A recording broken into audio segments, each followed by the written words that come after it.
Laking gulat na lamang nitong si Lolo Enteng nang makita niyang pumasok ang mga yun sa daan, papuntang kubo ni Lolo Ruben. Walang ibang lagusan patungong palengke doon sa bahay ni Lolo Ruben, kaya nagtaka itong si Lolo Enteng. Walang pagdadalawang isip, agad siyang bumuntot dito upang makita niya ang mga pakay ng mga yon kay Lolo Ruben.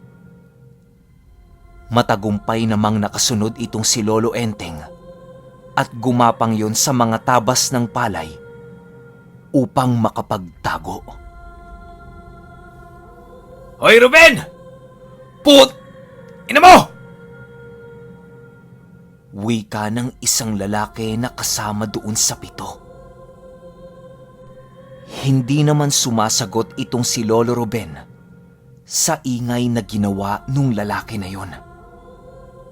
Nagbabanta ang mga yon pero walang naibabatong sagot itong si Lolo Ruben na tila ba hinahayaan niya lang ang mga ito sa kanilang mga pinaggagagawa. Ilang segundo lang ang lumipas, biglang gumalaw ang puno ng akasya sa bahay ni Lolo Ruben. Nang makita ito ng mga aswang na yon, agara naman ang pagtakbo ng mga ito papalayo. Si Lolo Enteng, pasimpleng gumapang pabalik sa kubo ni Lolo Ruben. Ben! Uy! Ben! Wika ni Lolo Enteng. Oh, Enteng, bakit ka bumalik? Tanong ni Lolo Ruben. Matapos yan ay nagkwento itong si Lolo Enteng tungkol sa nangyari kanina. Tawa lang ang tanging naisagot ni Lolo Ruben sa mga kwento ni Lolo Enteng. Ayon kay Lolo Ruben, malamang ay kapamilya ito ng napatay niyang matandang aswang, yung nilagyan niya ng sumpa. Akala ni Lolo Ruben, nag-iisa lang ang matandang babaeng yon pero hindi pala. Paano niya nalaman? Dahil sa mga kaibigan niyang nilalang. Pero ang nakakatakot lang dito ay halos sa lahat ng aswang na yon ay puro mga bata.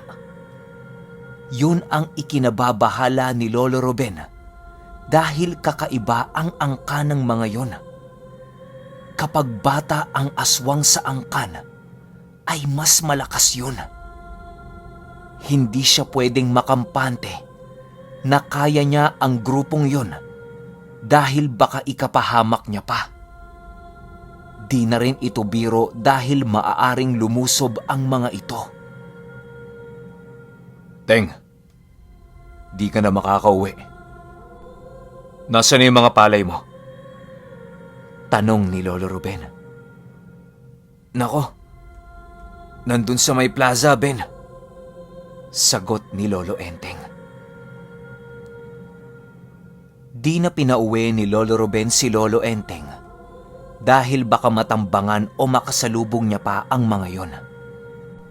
Mahirap na kasi wala pa itong proteksyon sa kanyang katawan. Ang ginawa nila habang medyo hindi pa ganong kadilim sa paligid ay nagluto ng pagkain at nagpasiga ng sulo sa labas.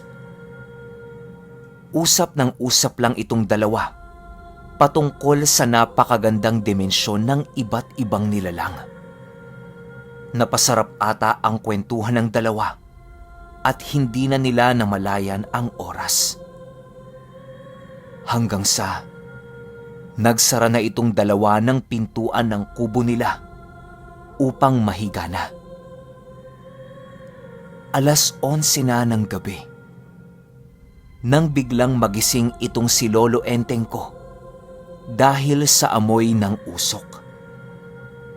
Akala niya kung ano na ang nangyayari. Nung tuluyan nang nakaaninag ang mga mata niya, nakita niya itong si Lolo Ruben sa sulok ng kubo na merong sinusunog na bagay. Di niya mawari kung halaman ba yon o kahoy. Oh, Teng. Matulog ka na lang dyan. Wika ni Lolo Ruben. Teka lang, Ben. Ano ba yung ginagawa mo? Wala naman, Teng. Dagdag proteksyon lang. Napakarami kasing kokok sa paligid. Di mo ba napapansin? Wika nito. Tumahimik muna itong si Lolo Enteng dahil sa nais niyang pakinggan ang mga huni ng mga ibon. Nang tahimik na sa paligid, rinig na rinig ni Lolo Enteng ang napakaraming paghuni ng kokok.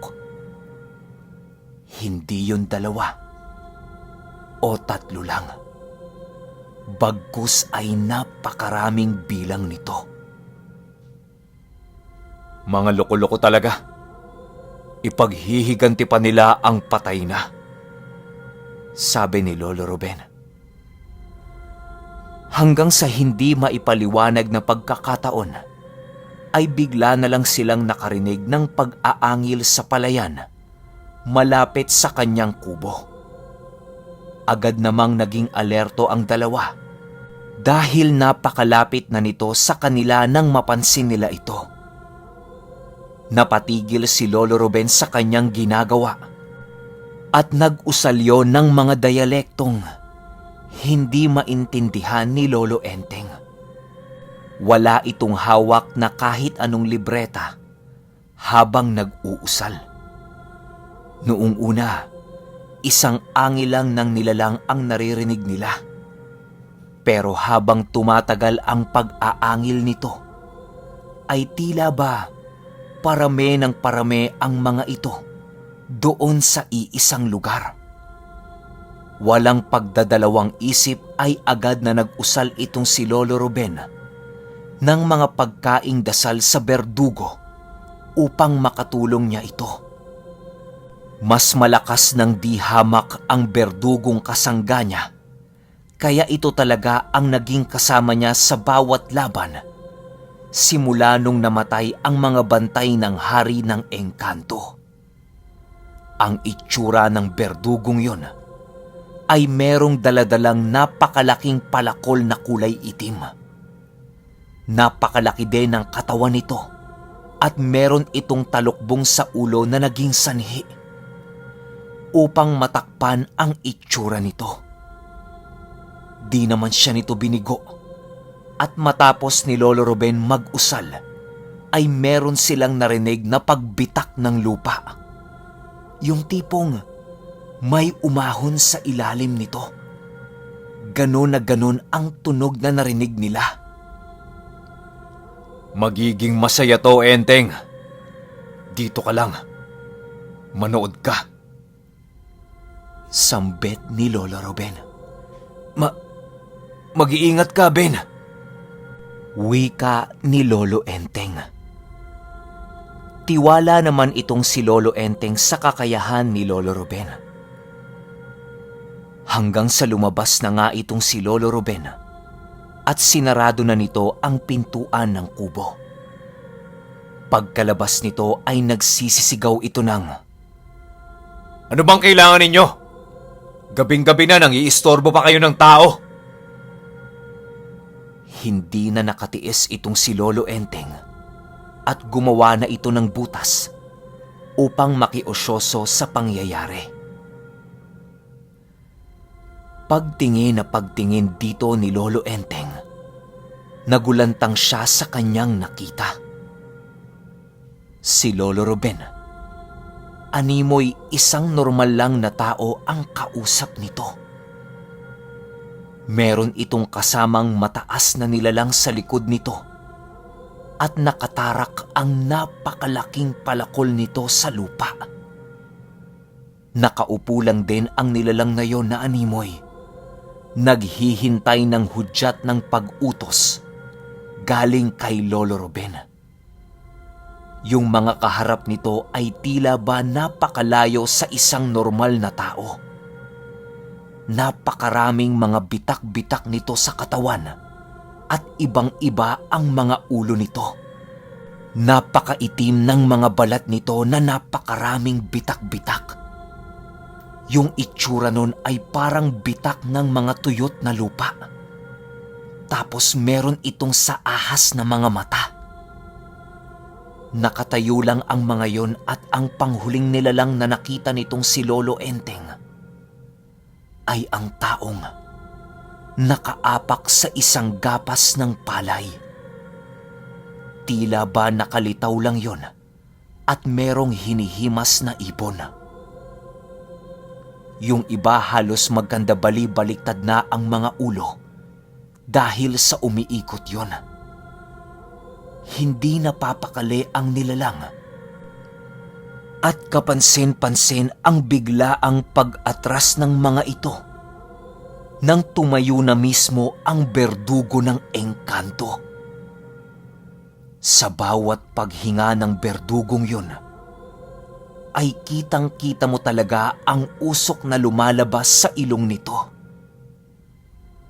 Walang sabi-sabi ay inutusan ito ni Lolo Ruben ng dialektong hindi pa naririnig ni Lolo Enteng sa buong buhay niya.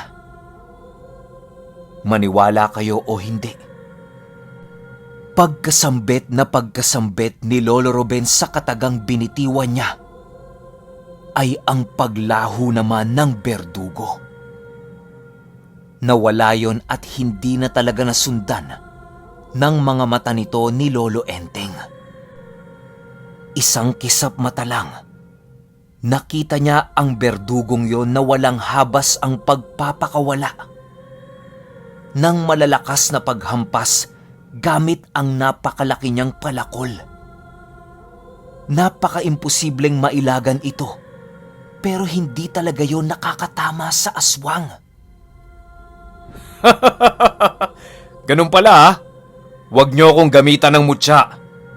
Merong pambasag yang berdugo ko. Sigaw ni Lolo Ruben. Hanggang sa nag-usal itong si Lolo Ruben at matapos yan, may inilabas itong nilalang na napakahabang baging. Itinali niya yon sa napakatalas niyang palakol. Habang tinatali ito ng berdugo, ay lumalaban pabalik ang mga ito. Yung aswang na may dalang ibon ay sumugod kay Lolo Ruben. Pero lahat ng ginagawa nitong pag-atake ay tinatawanan lang ni Lolo Ruben.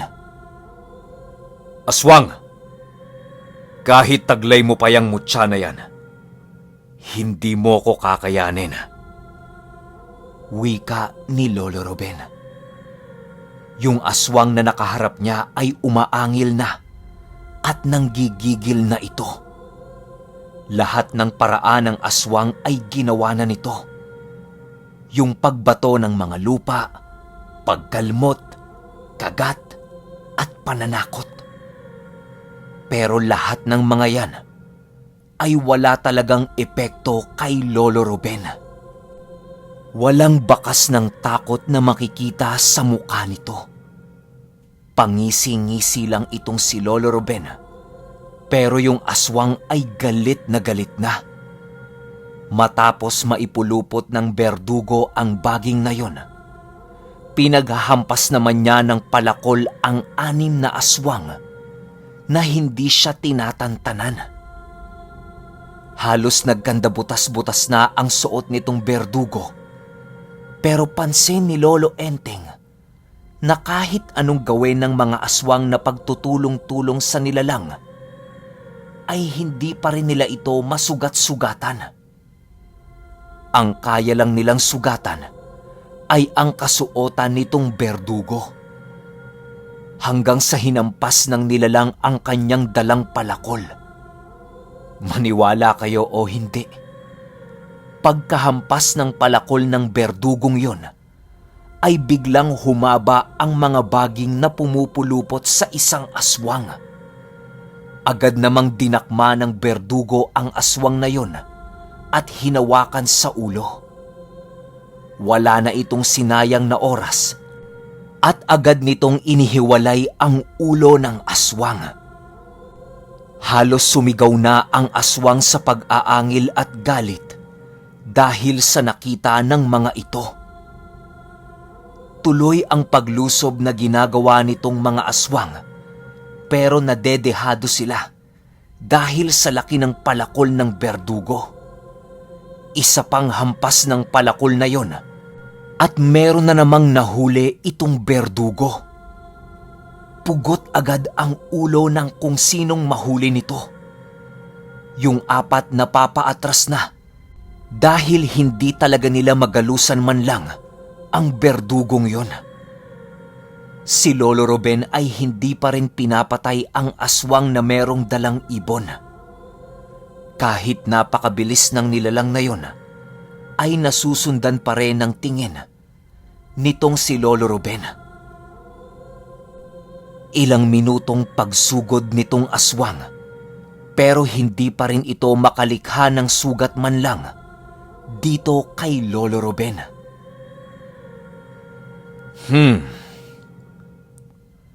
Yan lang ang reaksyon ni Lolo Ruben habang kinukuha ang nakapulupot niyang latigo.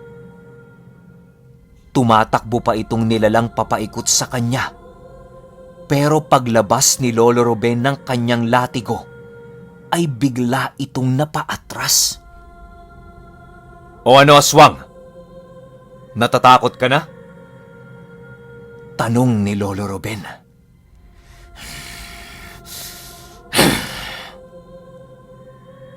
Yun lang ang naging reaksyon ng aswang sa kanya. Hanggang sa walang sabi-sabi, hinampas ito ng latigo ni Lolo Ruben. Nakailag ang aswang na yon pero hindi nakaligtas ang kamay nito. Naputulan ito ng kamay habang tumatakbo paatras. Yung ibang mga kasama nito ay umatras na din at ang berdugo ay biglang bumalik sa pagkakaupo nito sa likod ni Lolo Ruben. Tumingin lang ito kay Lolo Ruben at yumuko hanggang sa naglaho na ito. Bumalik naman kaagad itong si Lolo Ruben at kumakatok yon sa pinto. Binuksan ito ni Lolo Enteng at pansin niyang umuunat pa yon na tila ba hindi man lang siya nasiyahan sa kanyang naging laban. Itong si Lolo Enteng ay tulalang-tulala talaga dahil sa mismong siya ay nasaksihan niya ang labanang yon. Hindi siya makapaniwala sa lahat ng kanyang nakita. Itong si Lolo Ruben, tulog na tulog kaagad. Samantalang itong si Lolo Enteng ay nakatingin lang sa bubong ng kubo habang nag-iisip. Idolong-idolo niya talaga itong si Lolo Ruben dahil bawat araw ay bago ang ipinapakita nito sa kanya. Okay, sunod kagad natin yung 9. Ibang adventure na naman to. Kita-kits.